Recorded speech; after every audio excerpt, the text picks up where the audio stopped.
Bonjour, bon après-midi. Donc, il reste juste 3 petites minutes. Après, on va pouvoir mettre notre cerveau à off.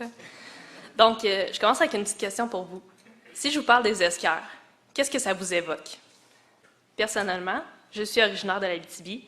Peut-être que certains d'entre vous aussi. Vous êtes ici peut-être depuis un certain moment, mais vous avez peut-être réalisé que ça a un certain attachement avec la région. Elles nous permettent de puiser l'eau potable. Elles donnent accès à des endroits favorables pour la cueillette des baies et aussi elles hébergent plusieurs activités commerciales telles que l'embouteillage de l'eau ou la récolte de produits ligneux. Essentiellement, les attraits aux esquires dépendent en grande partie des exploitations des ressources. Et l'exploitation, ça rime avec les perturbations. Mais que connaît-on de l'impact des perturbations d'origine humaine sur cet écosystème? En fait, pas grand-chose, parce qu'on ne sait pas qui compose la biodiversité des esquires, mais on ne sait pas non plus comment ils s'organisent pour former l'écosystème. Alors, comment peut-on protéger et aménager cet écosystème sans le connaître? Les esquires sont composées de peuplements forestiers où le pin gris y est particulièrement bien adapté. Le premier volet de mon projet tentera d'évaluer la biodiversité végétale et entomologique sur ces écosystèmes et de déterminer l'impact des coupes partielles et totales sur ceux-ci. Également, on tentera de vérifier comment les communautés se rétablissent 20 ans suivant les coupes.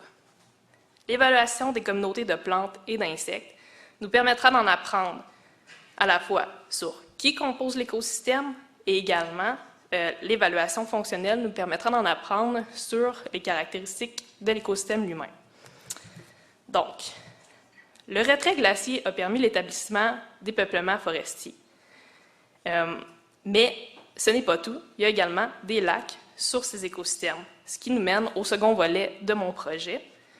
Ces lacs sont alimentés soit par la nappe phréatique ou par les pluies. Donc, c'est assez fréquent qu'ils soient isolés du réseau hydrique de surface. Ce qui fait que c'est fréquent de ne pas retrouver de communauté de poissons dans ces lacs. Quand les poissons sont présents, ils sont un maillon important du réseau trophique affectant les invertébrés. Mais lorsqu'ils sont absents, comment se réorganise le réseau?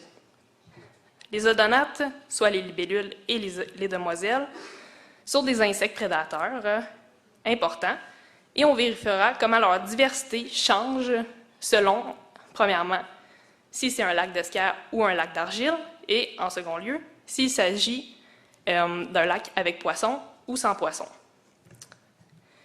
Les esquires sont extrêmement appréciés sur le territoire abitibien, même qu'on pourrait dire qu'ils font partie de l'identité du territoire.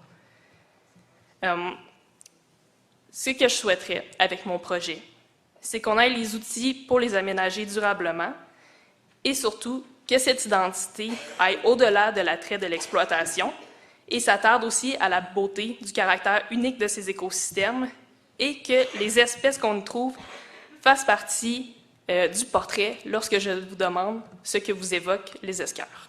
Donc, un grand merci et bonne fin de colloque.